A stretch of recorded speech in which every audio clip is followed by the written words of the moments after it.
After only playing Mortal Kombat X for very short occasions, I pretty much didn't play fighting games before 2017. A large part of this was due to my unbelievable infancy in the genre, and despite having a top 100 MKX player as my best friend, I still didn't understand it. He struggled to teach me even basic things I simply could not wrap my brain around. After a little while, I was pretty much done with the genre after SF5 came out and was not really to my taste. When I first played Tekken 7 upon its release in 2017, I expected it to be similar to Mortal Kombat, and the prior installment I had played, which was Tekken 2. I had not calculated, to my dismay, that nearly 2 decades had passed since the second installment of the franchise, and that Tekken and MK run on completely different systems of logic. While I look back now and see the real similarities, a young teenage me thought, "Oh, this is stupid because it doesn't make sense to me," and I left it alone. The only thing adjacent to fighting games that I'd played was UFC 3. I'd learned the system and had started to become aggressively mediocre rather than the well below average level I had been in every other competitive game. It just made sense, especially after learning how to make reads in a game of that nature. It was also 3D, so it made the transition back to Tekken easier later. However, I wouldn't pick up Tekken again until 2022, when I had a conversation with a college coworker about fighting games, only to find out the massive year 2023 was going to be. With Street Fighter 6 and Mortal Kombat 1 coming out, there was so much to look forward to. Of course, the most important thing in my eyes was the reveal trailer for Tekken 8. I picked up Tekken 7 again, and I finally got how some of the game worked, eventually playing my first ranked match against a Jin player and had won. I felt like I could do anything. If only that had been the case. If there's anything about Tekken, it will always, no matter what, keep you either humbled or tilted. A massive roadblock on my journey through Tekken 7 was that everyone I played online knew more than me. It seems obvious because I was new to the game and, realistically, the genre. However, while there were a lot of hills to climb, I'd started to understand why I couldn't figure things out. In hindsight, I was trying to learn how to play a game that didn't do a great job of explaining things, so I had to venture onto YouTube. That's where the vocabulary dissonant comes in. I didn't know what the main man Sui or FDX or anyone was talking about because there weren't ways to learn those terms in the game's UI. At least, not in a place a beginner would be able to find them. Fighting games have a unique language, though they are usually simple words. This means when someone would use a term I wasn't familiar with, I'd keep having to look at Reddit, YouTube, and other online sources for what they mean. Due to Tekken 7's UI not being as friendly to newcomers, a lot of these terms didn't even make sense and I struggled to figure out how to apply them. On top of that, there was no single resource that you could find out every definition from, and that forced me to shotgun around the internet in my search to figure it out. So, what's the point of all this, and why did I want to make sure I got this video just right? Well, a part of it is that I've had some personal issues come up and it's been hard to find momentum to continue this series. The other part is that due to the complicated terminology involved with fighting games, I wanted to curate this video so that it was informative without droning on about useless things that I'm adding in just to nerd about. Though I will say that I'm happy that I'm making this video now because I got to use my character Heihachi to help demonstrate a bunch of these terms. I will also be sifting through some of my older footage to find examples from real matches. Otherwise, the recorded demonstrations should hopefully give good insight regardless. I want to cover all of these in different sections, and I will be using a lot of general terms in this video. So if you're wondering about game-specific terms, I will potentially make a Tekken or Street Fighter specific video outside of this series, but that's digging more into the weeds than a beginner would need to know. So, without further ado, here is my fighting games dictionary for a beginner. The first term that I really want to drive into your head is neutral. Neutral is the state where both players are able to move and attack freely without any stun. This can happen at round start. This is anytime no hit, block, or whiff has occurred. This ties directly into spacing. Proper spacing begins with being able to realize the distance between you and your opponent compared to the range of each move. So what I mean by this is, from this distance, Heihachi will not be able to reach his opponent with just a jab. But from the same distance, I can reach it with a different move. And basically spacing and how it should be utilized is through the range of each move. But really what this comes down to is fundamentals, and this is really like the fundamental part of fighting games. This really is what ties in all of the fundamentals that I will be talking about in a little bit. Everything within the game is tied into the spacing of your character. The next thing that is pretty apparent in almost every fighting game and is very, very, very common is called counter hits. Now, in every game, counter hits look different. Almost no two games show counter hits the same way. How Tekken shows counter hits in a lot of cases is there will be an extra style of hit spark to signify that you have landed a counter hit. Now, what actually dictates a counter hit? A counter hit is an attack that lands before an opponent's does. So in most cases, a normal hit is just you landed an attack while the opponent was moving around, not blocking. So in this scenario, what's going to happen, I am going to attack the opponent before their move comes out, and that is what is called a counter hit. As you can see on the bottom left and by the pink hit sparks, this was indeed a counter hit. Another fundamental kind of attack, and really the other most important version of attacks, is punishes, or punishment, or punishers. What this means is after defending an opponent's move, whether it be by whiff or by block, this will create the ability to punish. Now, a more consistent style of punish is a whiff punish, where an opponent whiffs an attack and the player who was not attacking then is able to attack undefended. The opponent misses, and in most cases, whiff punishes are the best case scenario is getting a full combo out of it. Sometimes all you can get out of it is pokes, but that is the essential kind of whiff punish. The other kind of punish is actually a block punish. And fortunately with Heihachi, he has a lot of punishable moves. This is how punishes on block work. As you will notice, the opponent is minus 13, and I am plus 13, meaning that I can punish with a 13 frame move. Now, let's get into the different kinds of attacks. The first kind of attack is called a normal. A normal is basically any attack that does not require a special input, meaning that anything from a neutral left punch or forward right punch, standing right kick, back left kick, anything that is a single direction or neutral and a button. That is basically it. What a special or a command move is any move that requires more than one directional input in succession, which is combined with the button. The special inputs vary depending on which moves you're trying to achieve. The main two are quarter circles and dragon punches in most fighting games. In the case of Tekken, they have quarter circles, and they have the same input as a dragon punch or a shoryuken, but it is called an electric in this particular game. I realized after I finished recording the video that I forgot to talk about launchers. Launchers are normally the attacks that begin combos. These can come in many different styles, but usually there are normal hit launchers, which are often used for whiff and block punishers, counter hit launchers, and then other situation-specific launchers such as wall splats or stage breaks in Tekken. The other main kind of attack that is not always available in every game, but in most fighting games you will find these. These are called supers. In Tekken they're called rage arts and heat smashes.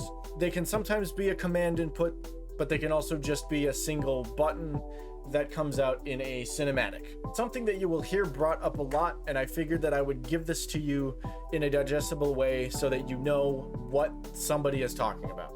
This is called frame data. There are three basic kinds of frame data. There is a startup, there is something called an active frame, and then there is something called recovery frames. The things you need to know about moves are the startup, because the startup is how long before your attack hits after you've hit the button.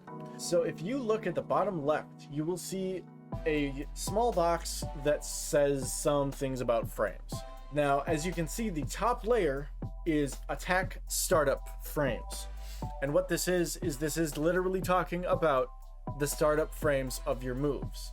Different moves have different startup times. For an example, the jab in Tekken is the fastest move for most characters, with a few exceptions. For Heihachi, his jab is his fastest move. It comes out at 10 frames of startup. It will always come out at 10 frames of startup because that is just the only thing that it is allowed to do by the developers. However, there are some moves that have more active frames, and that can change the amount of startup that a move has. And this usually is dependent on the range and where the opponent is. For example, if I am right next to the opponent, that same kick that we were using before starts up in 18 frames. But if I am at its max range, it can, as you can see, start up in 19 frames. Active frames are important in some games, though a lot of games have one or two attacks with multiple active frames, and the rest usually only have one. In this specific case, with the big sideways sweeping kick here, it changes based on the range, and it only has two separate active frames, which then changes the startup. The other, probably I would say second most important part of attacks is the recovery frames. Now, that is not as important as the frame advantage, which I'm going to talk about next. The first thing I would like to talk about is plus frames. The best way that I've heard it explained, and it is not an easy concept to explain to a beginner, it is when you have performed an animation, or the opponent has performed an animation, and the person who is plus can technically make a move come out faster. For an example, to try and visualize this for you, this move leaves my Heihachi on +4, which means that whatever I press will technically come out faster because the opponent is locked in recovery frames for 4 frames longer. The other side of the advantage coin is what is called minus, and this is basically when you are on the other side. The other side of this coin is minus, and this is basically when the opposite is happening to the player. In this particular instance, this is -15 for the opponent, which means that if I were to do nothing after this move, I would still be able to do something 15 frames faster. I would still be able to start another animation 15 frames faster. So there is a section I was originally going to put in miscellaneous, but I think it is way more important, especially if you're going to play fighting games nowadays where the entire internet has a language dedicated to how to notate combos, how to notate moves, and how players talk about different attacks in any game. In this case, I'm going to be talking about the 4-button notation. The basic bare bones breakdown of this. Everything comes down to directions and buttons. The 4 cardinal directions in this case are forward, backward, up, and down. Those are your 4 cardinal directions. In most cases, you'll see these as I've displayed in the text boxes below. The other kinds of notations are the command or special or super notation. Not every character is going to have the command specials or command moves that Brian has or Heihachi has, because Brian also has quarter circle forward. He also has quarter circle back. Most 4-button fighters, like Tekken, like Mortal Kombat, and most other 4-button fighting games will talk about the 1, 2, 3, and 4. Now, this is different from numpad notation. For PlayStation and Xbox respectively, you will see it notated as 1 for square and X, 2 for triangle and Y, 3 for X and A, and 4 for circle or B. Looking at consecutive buttons, they might look slightly different depending on who typed it, but for me, I tried to use commas. An example you might see would be Brian's down forward 1 1 1 1 2, so it would look like this. And a command move would look like this for quarter circle forward 3 4. There can also be simultaneous button presses, which look like 2 plus 3, or can look like 1 plus 2, 1, and other miscellaneous terms. And I only have a couple. The two that I would like to really mention for beginners is optimization. Optimization in fighting games is not really super important for a beginner. Basically what optimization is being able to play as tight as you can in the neutral, get the most damage out of all combos, and knowing everything about your particular character's moveset, as well as how to defend with your character against other characters. The final term that I would like to get out to you today is a knowledge check. This isn't really a term I learned about in Tekken 7. This is more of a term I learned about playing SF6, which was much later.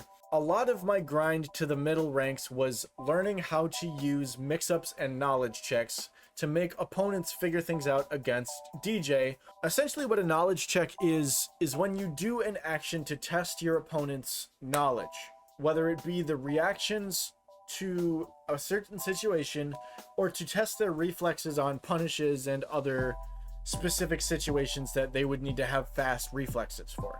This will help show you what situations are favorable to you in each particular match and matchup. I've heard that this is a big part of what pros are doing, but at an early level you can still apply this, which is I think the most important part of this particular term. So, how does this tie into accessibility? Firstly, I think that developers know some of the lingo, as evidenced by recent Tekken talks and the like with developers. But a lot of them are still using legacy terms and not the internet's modernized terms quite so much. It would be a great thing for developers to start adding in more explanations of a lot of these terms because beginners don't know them and have to venture outside of the game to find them. If they were integrated into the fighting games themselves, beginners could then use them correctly in their native game, and then when there are small differences between fighting games, they won't be as confused between the difference of an electric versus a Shoryuken, because they'll know they're the same input. So, how can the community care more about this?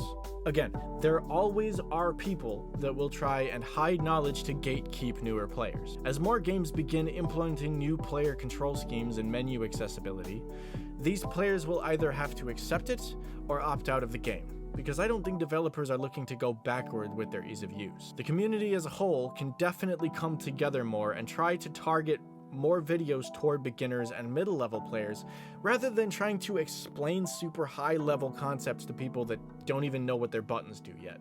FeedyX, who I mentioned earlier, has been doing a really great job doing this for his community. As a tournament player who's been coached by a tournament player, he understands a lot about the game. He does a really good job of explaining these complicated concepts to players like I would have been were it not for my rabbit hole tendencies for the game when I got into it in 2022. Other channels have been doing so as well, though many are still targeted at those that want to get really good at the game. They still explain the high-level concepts to people who are mid-level and never how to implement it into their gameplay tailor-made for that specific skill level. Lastly, I feel as though this video was a long time coming because there was only one video I could find covering this topic in true depth. The YouTuber Adventure breaks them down, so if I missed any terms you thought should be here, I will recommend you that video to try and alleviate that. Adventure's video covers things like broad terms for kinds of attacks, such as fireballs, DP, and specific names for certain attacks, whereas I believe mine is more of a digestible version where I'm not trying to explain every kind of attack to you. I meant this more as a concise description of each term rather than specific versions of these terms, which not every fighting game has in them. In conclusion, I hope this video helps any new players trying to understand the basics of fighting games. There is a lot of complicated terminology, but if you stick with it, you'll learn what they mean and learn to apply them correctly. My next video in this series will be talking more about how the community can help newer players feel welcome, as well as talking about what is truly the important stuff when it comes to learning this challenging genre. Until then, have a great time with your new vocabulary. You should definitely call your parents and tell them all the fun new words you learned from YouTube today. That will definitely instill them with the utmost confidence in you.